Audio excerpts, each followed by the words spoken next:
Good morning Assam. সময় এতিয়া 3 বাজিছে। মই আপোনালোকৰ বাবে লৈ আহিছোঁ প্ৰতিদিনৰ দৰে আজিৰ দিনটোৰ ৰাশিফল। আজি দেওবাৰ 10 ফাগুন, ইংৰাজী নৱবৰ্ষৰ 23 ফেব্ৰুৱাৰী। যিসকলে মোৰ ৰাশিফল চেনেলটো ছাবস্ক্ৰাইব কৰে নাই, মোৰ ৰাশিফল চেনেলটো ছাবস্ক্ৰাইব কৰি ল'ব। এতিয়া আগবাঢ়ো ৰাশিফলসমূহলৈ। মেঘ ৰাশি। আজি আপুনি খেলা ধূলা অংশগ্ৰহণ কৰিব পাৰে, যি আপোনাক সুস্থ কৰি ৰাখিব। বেংকৰ লগত জড়িত লেনদেনসমূহত বহুত সাৱধান হোৱাৰ দৰকাৰ আছে। আপোনাৰ সন্তান আপোনাক ঘৰুৱা কাম কাজত সহায় কৰিব। অনাকাংক্ষিক ৰোমান্টিক আকৰ্ষণৰ সম্ভাৱনা আছে। যিকোনো বস্তু আপোনাৰ বাবে আৱশ্যক নহয়, ৰোমান্টিক আকৰ্ষণৰ সম্ভাৱনা আছে। যিবোৰ বস্তু আপোনাৰ বাবে আৱশ্যক নহয়, সেইবোৰ বস্তুত আপুনি আজি অধিকতম সময় অপচয় কৰিব পাৰে। আপোনাৰ জীৱনসংগীৰ লগত আপুনি মৰমেৰে ভৰা এটা সম্পূৰ্ণ দিন অতিবাহিত কৰিব পাৰিব। ব্যৱসায়ত লাভ। আজি এই ৰাশিৰ ব্যৱসায়ৰ বাবে সোণোৱালী সপোন সঁচা হোৱাৰ দৰে হ'ব। চিকিৎসকৰ অনুসৰি আৰ্থিক স্থিতিক ভাল কৰিবলৈ ৰাতি চৌকাৰ জুই গাখীৰেদি নুমাব। বৃষ ৰাশি। নিজৰ খোৱা বোৱাৰ বস্তুৰ ওপৰত বিশেষ ধ্যান দিয়ক। বিশেষকৈ মাইগ্ৰেইনৰ ভুক্তভোগীসকল সময়ত খোৱা বোৱা কৰিব লাগে, নহ'লে সিহঁতক ব্যৰ্থতকৈ ভাৱনাত্মক হতাশাৰ সন্মুখীন হ'ব। যিসকলৰ এতিয়ালৈকে মাহিলী দৰমহা নাই অহা, সিহঁতৰ পইচাৰ অভাৱ হ'ব পাৰে আৰু বন্ধুৰ পৰা পইচা ঋণ ল'ব পৰা অৱস্থাও হ'ব পাৰে। কোনোবা দূৰৰ আত্মীয়ৰ পৰা হঠাৎ পোৱা খবৰে আপোনাৰ দিন ভাল কৰি দিব পাৰে। আপোনাৰ প্ৰিয়জনৰ কথাৰ প্ৰতি আপুনি আৱশ্যকতকৈ অধিক সংবেদনশীলো হ'ব পাৰে। নিজৰ ভাৱনাৰ ওপৰত নিয়ন্ত্ৰণ ৰখা শিকক আৰু এনেকুৱা কাম কৰাৰ পৰা বিৰত থাকক যি আপোনাক অধিক বিপদত পেলাব পাৰে।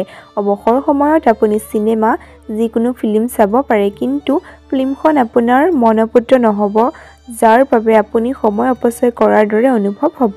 আজি আপোনাৰ জীৱনসংগী আপোনাৰ স্বাস্থ্যৰ প্ৰতি একেবাৰে সংবেদনশীল হ'ব পাৰে। ঠাণ্ডা পানী খোৱাটো আজি আপোনাৰ বাবে হানিকাৰক বুলি পৰিগণিত হ'ব। চিকিৎসকৰ অনুসৰি সৰু কন্যাৰ মাজত পায়স বিতৰণ কৰিলে আপোনাৰ উন্নতিও হ'ব। মিথুন ৰাশি। খোৱা লোৱাৰ এনেকুৱা বস্তুৰ পৰা বাচি থাকিব পৰা চেষ্টা কৰক, যিবোৰত কলেষ্ট্ৰলৰ মাত্ৰা অধিক থাকে। আজি কৰা আৰ্থিক নিৱেশসমূহ আপোনাৰ সমিতি আৰু আৰ্থিক সুৰক্ষা প্ৰদান কৰাত সহায় কৰিব। আপোনাৰ সন্তান আপোনাৰ আকাংক্ষাত থিয় হ'ব নোৱাৰিব, এইবাবে আপুনি অলপ নিৰাশ হ'ব পাৰে। আপোনাৰ সন্তান আপোনাৰ আশা অনুযায়ী প্ৰদৰ্শন কৰাবলৈ উৎসাহিত কৰক। আপোনাৰ উৎসাহ নিশ্চিতভাৱে আপোনাৰ সন্তানৰ আত্মবিশ্বাস বঢ়াই তুলিব। এই দীঘল আৰু নিঃসংগ সময় যি আপোনাক হাতকাৰি আছিল, এই সময় শেষ হৈ গৈছে, কাৰণ অতি সোনকালে আপুনি নিজৰ জীৱনসংগী লাভ কৰিব।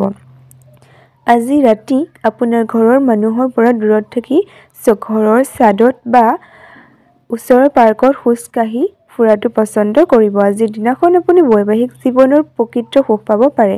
আজিৰ দিনটো আপোনাৰ বাবে এটা লেখত ল'বলগীয়া দিন হ'ব পাৰে। আপোনাৰ আজি বন্ধু আৰু আত্মীয়ৰ লগত চিনেমা চাবলৈ যোৱাৰ পৰিকল্পনাও হ'ব পাৰে। চিকিৎসকৰ অনুসৰি সেউজীয়া ৰঙৰ কাপোৰ পৰিধান কৰক। কৰ্কট ৰাশি।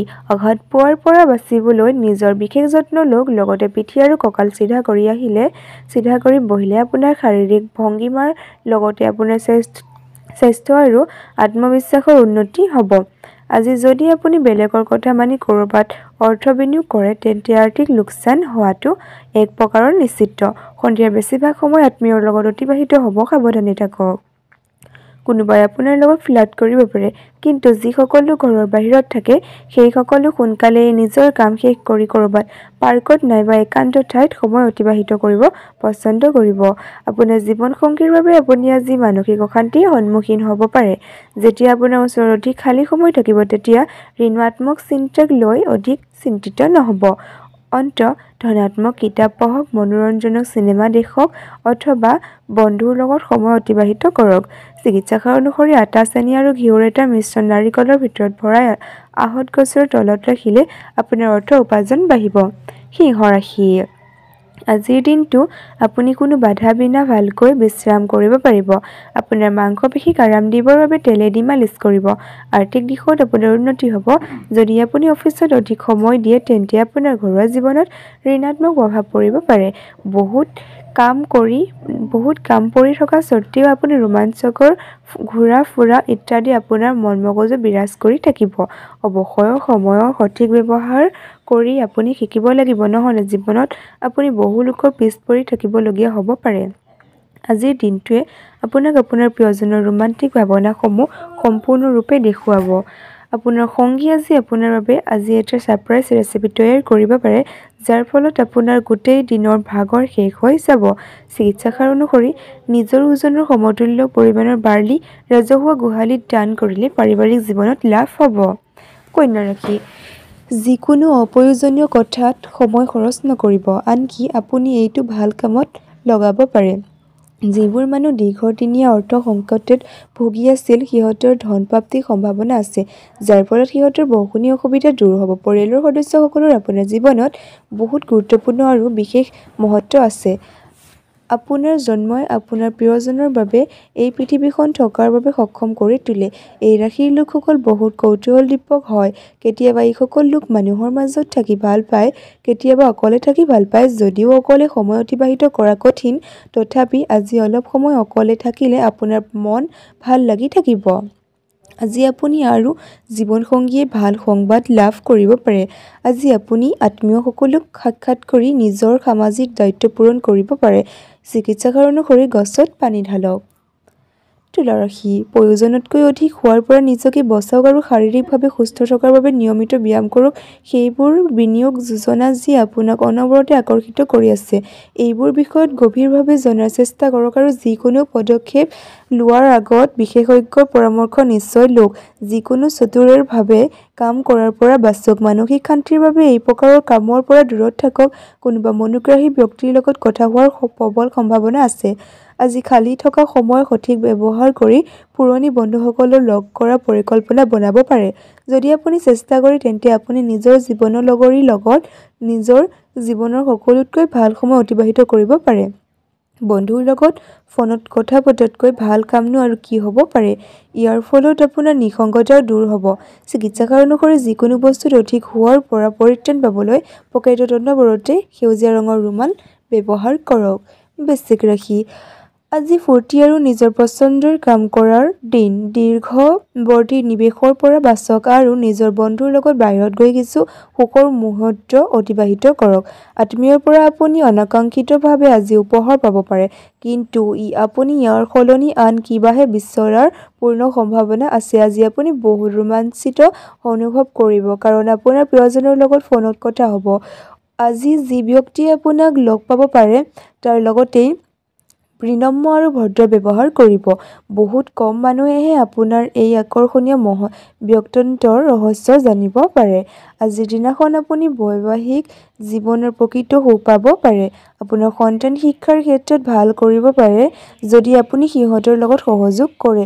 চিকিৎসাসাৰ অনুসৰি জন্মদিন তথা কিছুমান বিশেষ তিথিত দুখীয়া মানুহবোৰৰ মাজত খোৱাবস্তু বিতৰণ কৰক আৰু পৰিয়ালৰ শান্তি আৰু সুখ অটুট ৰাখক। ধনু ৰাশি, হিংসা আৰু ঘৃণা আপোনাৰ বাবে বিপদ মাতি আনিব পাৰে। ই আপোনাৰ সহ্য শক্তি কমাই দিয়ে, আনকি আপোনাৰ বিবেকৰ লগত যুঁজ লগাই দিয়ে আৰু সম্বন্ধত চিৰদিনৰ বাবে বেয়া কৰিব পাৰে। যিবিলাক লোকে কোনোবা অজ্ঞাত লোকৰ পৰামৰ্শ অনুযায়ী ক'ৰবাত আৰ্থিক বা অন্য কিবা পণ্যৰ নিৱেশ কৰিছিল, সিহঁতৰ আজি লাভ হোৱাৰ পূৰ্ণ সম্ভাৱনা আছে। কোনোবা ধাৰ্মিক স্থল অথবা তেনেকুৱা সম্বন্ধীয় ঠাইত যোৱাৰ সম্ভাৱনা আছে। আপোনাৰ প্ৰিয়জনক আজি নিৰাশ নকৰিব, কাৰণ এনেকুৱা কৰাৰ বাবে আপুনি পিছত গৈ পৰিত্যাগ কৰিবলগীয়া হ'ব পাৰে। ঘৰৰ পৰা বাহিৰত ওলাই আজি আপুনি সতেজ বতাহত খোজকাঢ়িব ভাল পাব। আজি আপোনাৰ মন শান্ত কৰিবলৈ যিটো লাভ আপুনি গোটেই দিন পাব পাৰে। আপুনি অথবা আপোনাৰ জীৱনসংগী আজি বিচনাত দুখ পাব পাৰে, সেইবাবে এজনে আনজনৰ যত্ন লোৱাটো উচিত। যদি আপুনি নিজৰ মনৰ কথা মানে, তেন্তে আজি বস্তু কিনা-বেচা কৰাৰ বাবে খুবেই ভাল দিন। আপোনাৰ অলপ ভাল কাপোৰ আৰু জোতাৰ দৰকাৰ আছিল। চিকিৎসাসাৰ অনুসৰি ভাল স্বাস্থ্যৰ প্ৰাপ্তিৰ বাবে শিৱ পূজন কৰক। মকৰ ৰাশি, আপোনাৰ ইচ্ছা আৰু উচ্চাকাংক্ষাসমূহত ভয়ৰ ছায়া পৰিব পাৰে। ইয়াৰ সন্মুখীন হ'বলৈ হ'লে আপুনি কাৰোবাৰ উপদেশ লওক। দীৰ্ঘৱৰ্তী লাভৰ বাবে ষ্টক আৰু মিউচুৱেল ফাণ্ড ইত্যাদিত নিৱেশ কৰক আৰু অধিক সুৰক্ষিত অনুভৱ কৰক। ঘৰুৱা জীৱন সুখী আৰু সন্তুষ্টিৰে ভৰা হ'ব। বহুত দেৰিলৈকে আপোনাৰ প্ৰিয়জনক ফোন নকৰি তেখেতক বিৰক্ত কৰিব পাৰে। ৰাতি অফিচৰ পৰা আহোঁতে সাৱধানে বাহন চলাব, নহ'লে দুৰ্ঘটনা হোৱাৰ সম্ভাৱনা আছে আৰু আপুনি বহুত দিনলৈ বেমাৰ হ'ব পাৰে। আপোনাৰ জীৱনসংগীক ছাৰপ্ৰাইজ দি থাকক, নহ'লে তেখেতে নিজকে আপোনাৰ জীৱনত নিজক মহত্বহীন বুলি ভাবিব ধৰিব। ঘৰৰ এজন সদস্য আজি আপোনাৰ বিৰুদ্ধে কথা ক'ব পাৰে, যাৰ বাবে আপুনি আহত হ'বও পাৰে। চিকিৎসাসাৰ অনুসৰি গাখীৰ অথবা দৈৰ সেৱন স্বাস্থ্যৰ বাবে বহুত লাভজনক। কুম্ভ ৰাশি নয়াৰ্থক চিন্তা মানসিক বেমাৰৰ ৰূপ লোৱাৰ আগতে আপুনি সেই ধাৰণা শেষ কৰি দিয়ক।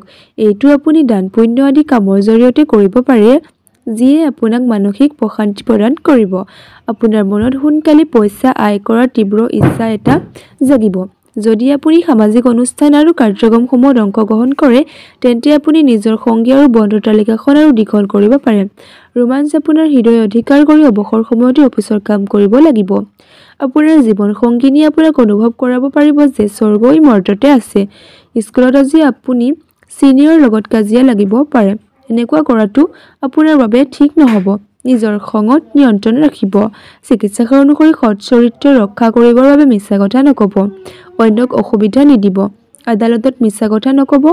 এনেকুৱাকৈ চলিলে ঘৰুৱা সম্বন্ধবোৰ শক্তিশালী হ'ব।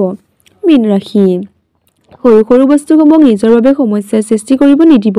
আপোনাৰ কমিছন লাভাংশ আৰু ৰয়েলটিৰ পৰা আৰ্থিক লাভ হ'ব পাৰে। বন্ধু সন্ধিয়া সময়ৰ বাবে এটা ভাল পৰিযোজনা বনাই আপোনাৰ দিন আৰু সুখী কৰি তুলিব। প্ৰেম ঈশ্বৰক উপাসনা কৰাৰ দৰে পবিত্ৰ হয়। এই প্ৰেমে আপোনাক ধৰ্ম তথা ধাৰ্মিকতাৰ দিশত লৈ যাব পাৰে। কাম সোনকালে শেষ কৰি ঘৰলৈ যোৱাটো আপোনাৰ বাবে ভাল হ'ব। ইয়াৰ ফলত আপোনাৰ পৰিয়ালৰ লোকবোৰো সুখী হ'ব আৰু আপুনিও সতেজ অনুভৱ কৰিব। আপোনাৰ দিন আৰু জীৱনসংগীৰ মাজত বিশ্বাসৰ এক দুৰ্বলতা আহিব পাৰে যাৰ ফলত বৈবাহিক জীৱনত কিছু অশান্তিৰ সৃষ্টি হ'বও পাৰে। আপোনাৰ কথাত যদি গুৰুত্ব দিয়া হোৱা নাই তেন্তে খং নকৰি পৰিস্থিতি বুজাৰ চেষ্টা কৰিব। চিকিৎসকৰ অনুসৰি ভাল স্বাস্থ্য প্ৰাপ্তিৰ বাবে কুকুৰক ৰুটি খুৱাওক। পুনৰ লঘু আকাৰে এতিয়া আপোনালোকৰ পৰা বিদায় মাগিছোঁ। ওম নমঃ শিৱায়, ওম নমঃ শিৱায়, ওম নমঃ শিৱায়। আপোনালোকেও কমেণ্ট বক্সত ওম নমঃ শিৱায় লিখি দিব আৰু কাষতে থকা বেল আইকনটো ক্লিক কৰিব। আজিলৈ আহোঁ, বাই।